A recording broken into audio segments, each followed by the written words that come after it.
I cannot quietly watch the world we are creating. Every night I wake up with the thought, what if what we are building to help becomes a source of suffering? I am talking about Optimus, the robots my team and I are creating with the dream of making human life easier. The idea was noble. To take on physical routine, make hard work lighter, give people a chance to create, to dream, to live. But every new prototype, every new function fills me with a cold fear I cannot ignore.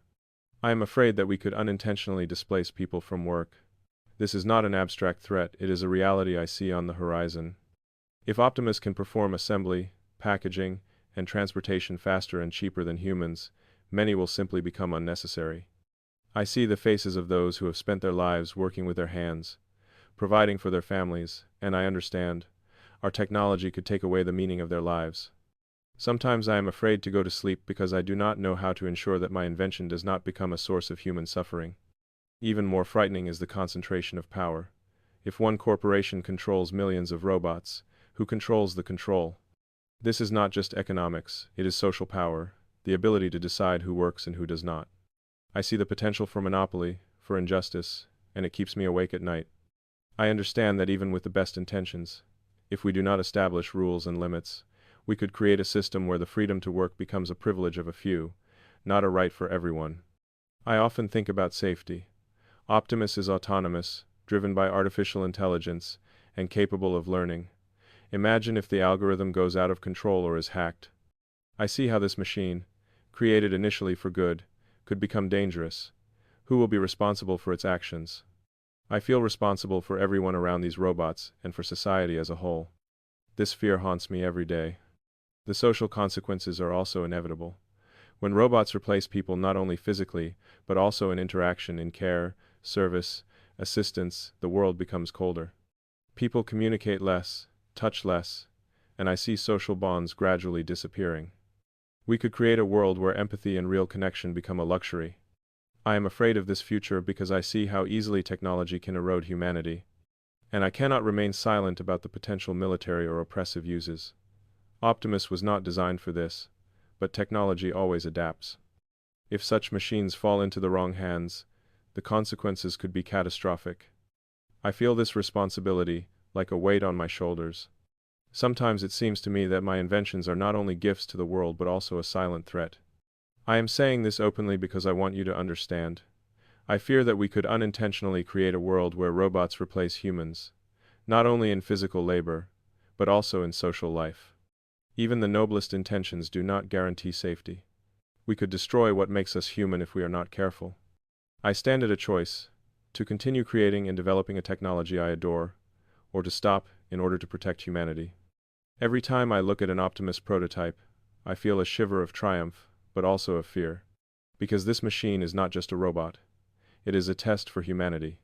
Can we use technology responsibly? Or will fear and greed control our future? I want you to understand. Optimus can become a friend to humanity, not a trial. But this requires transparency, rules, and ethical boundaries. I ask you to feel this anxiety with me because if we are not careful, tomorrow may be too late.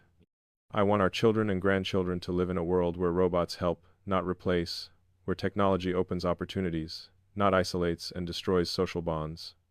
I have seen moments when robot testing went as planned, and everything looked like wonderful progress. But sometimes during simulations, I noticed small, almost imperceptible errors. Optimus could make an extra movement, stumble, or lift an object incorrectly. These were minor signals, but for me, they sounded like warnings. Technology, even in the hands of the best engineers, can behave unpredictably. Sometimes I feel we are standing on the edge of a cliff, and one wrong step could change everything. I am also concerned about the psychological impact on people. If we become accustomed to robots doing everything for us, we will stop developing our own skills, thinking critically, interacting with each other. Social laziness could become the new norm. We could raise a generation that does not know how to solve problems without machines, and that frightens me more than any technical failure. I have even seen some team members treat Optimus like a toy or entertainment, and it made me wonder, will we lose the line between tool and power? If machines become too autonomous, they could influence people, change behavior, sometimes subtly but consistently, and I fear that we will lose control over what we started with good intentions. When I think about the future, I am terrified not only by potential danger but also by the moral dilemma. If technology can change the world, do we have the right to use it? Or is it our duty to restrain ourselves and develop it only where we know the consequences are safe? Sometimes I want to abandon everything and say, let's stop, but I know that stopping also carries risks. Someone else may continue, and then the consequences are unpredictable. This anxiety follows me every night. Every time I look at the robot, I see not only possibilities but responsibility. I see the faces of people whose world will change forever. I feel the weight of this choice, and I know that if we are not careful, the consequences will be catastrophic. This is not just an invention, this is a challenge to humanity. I want you to understand, Optimus is not just technology, it is a mirror of our fear and our dreams at the same time. We can create a world where machines serve humans, or a world where we become dependent and distant from one another. I choose the first, but the fear of the second never leaves me for a second.